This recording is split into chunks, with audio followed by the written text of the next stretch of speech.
You know, we have been talking about our vision as a church, what we believe and why we believe in what we believe. And the whole idea is for us to be comfortable with where God has brought us and how God has placed us and where God is bringing our blessings, so we know how to tap into the vision of God for us as a church. Key into what God is doing with us and be comfortable in doing what we are supposed to do in this church because we know better. Somebody cannot come and tell you what is in your house. You should know better what is in your house. And if somebody has visited you and telling you what is in your parlor, you should be the one to confirm it or say, no, you didn't get it right. When did you visit me the last time? Because you own your house. You know where you place your things, and you know why you place your things the way you place your things. And that is why this idea of vision and church practices and all that is very unique and is very interesting. If I give all of you here the same kind of flat, the same design, the same dimensions, the same everything, and I give each and every one of you the same furniture to the minutest details, I bet you are not going to arrange the furnitures exactly the same way. You have the same flat, the same space, you have the same furnitures. And I said, the furnitures have been shipped to you. Go and place your furniture wherever and however you want to decorate your house, wherever. Do the same thing, no difference. If I go to each and every one of your houses, I am not likely to see people doing exactly the same thing. And this is being inspired by your mindset. The way you place your sofa might be this way. Other person might place this way.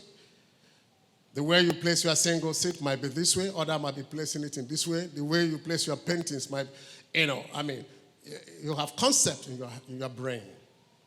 And you can basically defend why you are doing what you are doing, why I decide to put cross at the background and not in my front door. And somebody said, no, I prefer to put the cross that pastor bought at the entrance so that they will see the cross as they enter. Somebody said, no, I want to put it at the background so that they know that Jesus is watching over the house.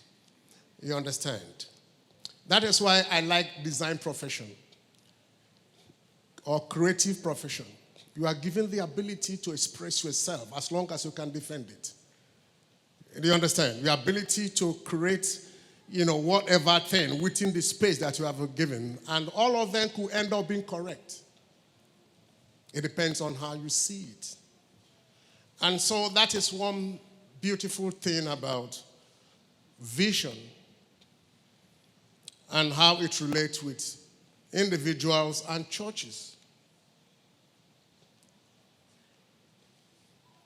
You get to a place, you see the altar right in the middle, and everybody sits around the altar. Did God like it? Did God hate it? It has nothing to do with God. It's just the way somebody likes. I think this is a good idea.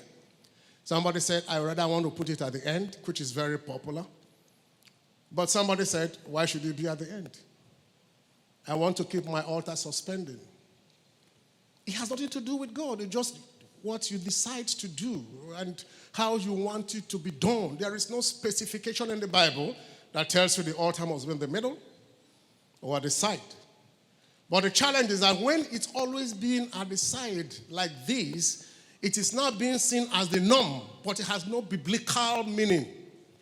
Do you understand? It has no biblical meaning.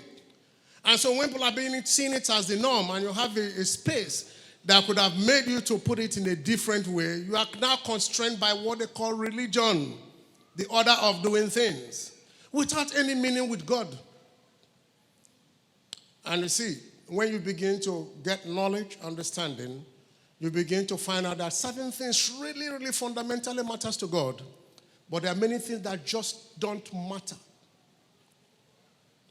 God really don't see those things as anything. I decide to come here and preach on suit. God is not bothered. I decide to come here and preach with abada. God is not challenged with that. I decide to come and wear, south. God is not bothered. I decide to come with flowery dress. I'm not talking about stupid flowery dress, but, a combination of red, yellow, and all that. But even then, God is not really bothered. Of course, we expect to do things in moderation. And so if I perpetually decide to start wearing beards, and somebody said, pastors are not supposed to be wearing mustache. I've heard them say, talk less of beards. You think God cares about that? And see, these are the things that shapes what you see as doctrine. And so if somebody now knows a little bit better or differently, and he said, does it really matter? God is not really bothered with this thing. This thing I'm so fixated to. I think I have driven this to extreme. Let me get a little bit loose. I can even get a woman that didn't cover her to come and preach, and it does not make any difference on how people receive. You understand where I'm going to? Because that is not fundamental with the sharing of the word. We can carve our doctrines, how it suits us, and we want to take it to make as if we are superior to the others. But God is not bothered with that. So we need to find out how we can be comfortable in our skin and do the things that we believe is what God is inspiring us to do, so that we can be happy with ourselves and be happy with God, irrespective of how somebody else sees it, as long as it's not fundamentally wrong with the things or the fundamental principles of God. Praise the Lord. When I was young in the Lord, growing up, without being a minister, if I see somebody that cross-legged like this, I feel like slapping him in the altar. You understand? I will walk for that place and I slap him. I see somebody crossing leg that I will slap him. My mind will be saying, what the heck? But after some time, does it really matter to God? I said, no, it's a respect not for you to cross leg. But on the other hand, he said, did God say so? You understand what I'm talking about? Did God really say so? Is there anywhere in the Bible that God said so? But these are the things that forms doctrine. Do you understand? These are the things that forms the way people do things and believe in things. And I tell you for free, there are some churches you will go, and you decide to cross leg like this, and the usher will say, bring down your leg. Do you understand? If you say no, they say go. Have you never, maybe you've never been to a church, or imagine a church that you are coming as a lady with your hair open, and they stop you at the gate and say, madam, where's your scarf? You say, I don't have scarf. He said, take this handkerchief, cover your head before you enter our auditorium. And he said, no, I don't know where this handkerchief is covered. I don't want to. He said, if you don't want to cover that, you go home. The church is not for you. Do you understand? You see, that is how they felt. That is what they believed. And that is what their people believed. And that is how they do their own thing. Is it wrong? That's their way. Is it right? That's their way. But what do I believe? What is God telling me? What's my conviction? So I need to choose my path the way God is leading me. Do you understand? If what everybody think you should do is what you do, then you are nobody. Because you become everybody at the same time. And that is why when we talk about this, we talk something that we should be comfortable with and say, this is how my family does it. We have family behaviors, My family does this. This is the way we do it in my family. Do you understand? This is the way we do it. Individual family does different things. Just the way we choose. And so individual family of God does things that they want to do in the peculiar manner as it pertains to the family. But you cannot be in a family and want to begin to do things like other family. You don't fit. That is why the Bible said we should write the vision and make it plain, so that those that will read it will run with it. So you understand how we are here. And somebody said before you get into the house of the Lord, you pull your shoes because the place you're about to enter is a holy ground. That is the way they believe. That's the way they want to do their own thing. And you pull your shoes and you come in, and after enjoying yourself in the holy ground, if you see your shoe when you are going out, you are lucky. If somebody takes the shoe, you are on your own. But that's the way they believe. Do you understand what I'm saying? I don't know whether God is really bothered about whether you pull your shoes to come into the church or wear your shoes. I really don't think that there is any, but again, that's just the way it is.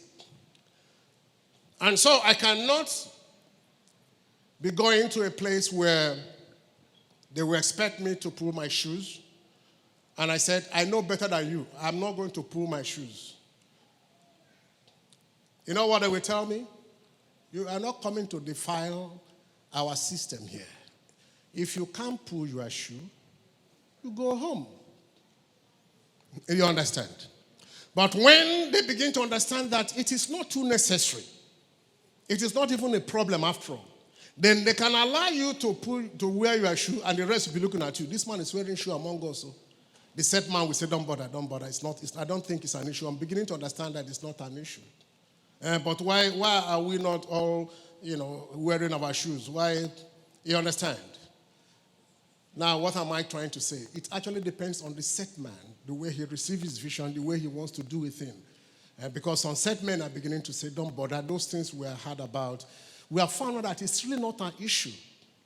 Let's get a little bit liberated. So the point I'm trying to make, not spending so much time, is that we are talking to ourselves as a family. What we believe in this family. We are not comparing it to what other families might believe. This is our own family. All right? This is what we believe. This is what we practice. So if you want to believe something that is done somewhere else and you are here, you see you are not quite fitted. It's quite a challenge because you pick and choose what you believe in a family. So that is why we spend time to say, this is what we believe, this is how we believe what we believe, so that you can fit into it. And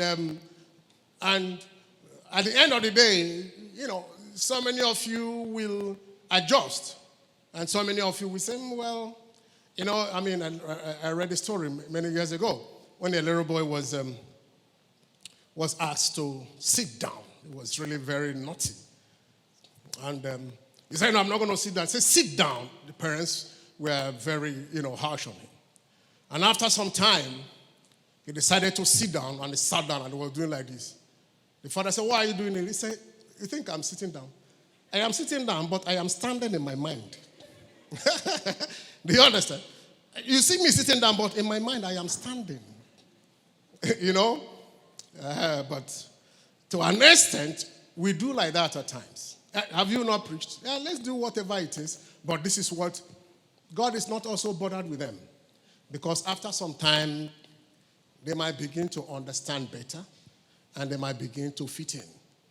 The only difference to me is that when a person is fundamentally, seriously not in tune with what we're doing, like I said last Sunday, I cannot entrust the person with high spiritual responsibility because he turned the head of the people. You understand? He's not going to be a good ambassador or a good example for others. But apart from that, we keep talking what we are talking and doing what we are doing. But what we are doing is to explain who we are, what we practice, and why. Why are we who we are? Why do we believe in what we believe?